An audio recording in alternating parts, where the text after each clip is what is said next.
Hi, everyone. It's Pete from Achieve Tutorials, and I spent a lot of time this summer chatting with friends who are college professors in a wide variety of subjects.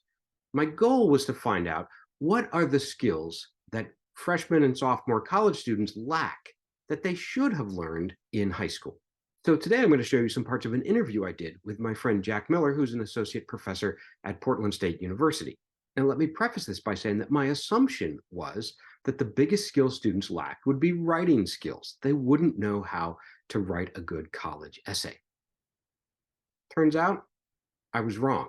Across the board, all of my college professor friends had the same comments. Let's take a look at what Jack had to say. Hey, everybody, it's Pete from Achieve Tutorials, and today we're going to talk with my longtime friend and colleague, Dr. Jack Miller, who is assistant teaching professor at Portland State University. How much do students need to be really good writers by the time they come to college, or do they develop that skill in college more? Well, it's interesting because I've been a college professor for 30 years, and I've seen over the course of that time basic writing skills increase because students now live in such a word heavy environment. Everyone is writing words all the time. Hmm. When I first started teaching, before there was email, the only time that students wrote words was for papers. And there weren't that many papers they were required to do. So there just wasn't that much time on task of turning thoughts into sentences. With the advent of email and with the advent of texting and all the forms of social media, people are producing words all the time. And the amount of communicating that somebody does before they even arrive at college is astronomical, really.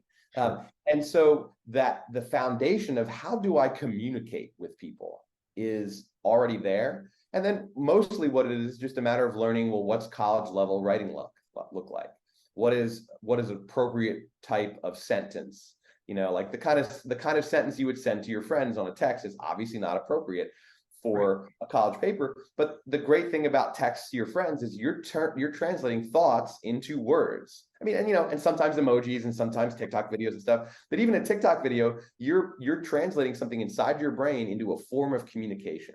Yeah. And so what I would say is that college writing is a specific form of communication that has its own standards and its own kind of criteria. But don't think of it as this weird thing that, like, I've never written a college paper before. It's like, yeah, but you've been communicating your thoughts and ideas and insights for a long time. And so remember that you already have really a vast array of communication skills. And that has changed so much since I first started teaching. His answer actually makes a lot of sense. Kids do communicate via text literally hundreds of times a day.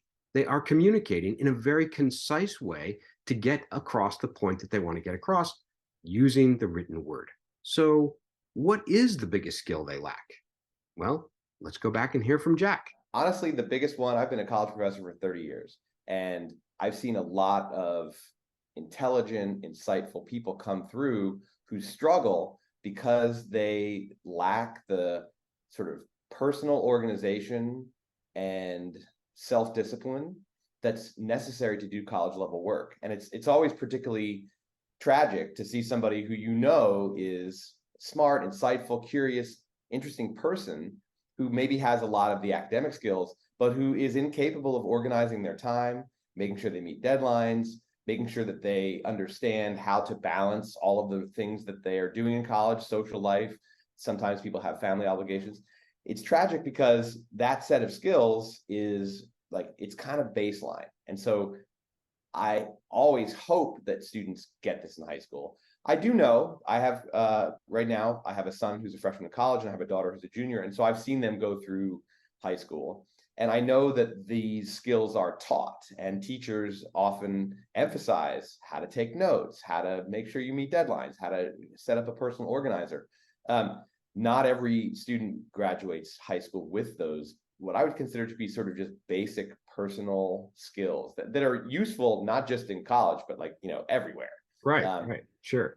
Well, these are like basic executive function skills, right? I think you're right that, that independent management of time and deadlines, it's really important. And in a lot of schools, what happens is they are given very rigid deadlines. They're given a schedule. This is when your your outline needs to be in for your paper. This is when your first draft needs to be in. This is, and so I don't know that people learn those skills as readily as they should. They certainly do get taught them, but they get taught them in a regimented way.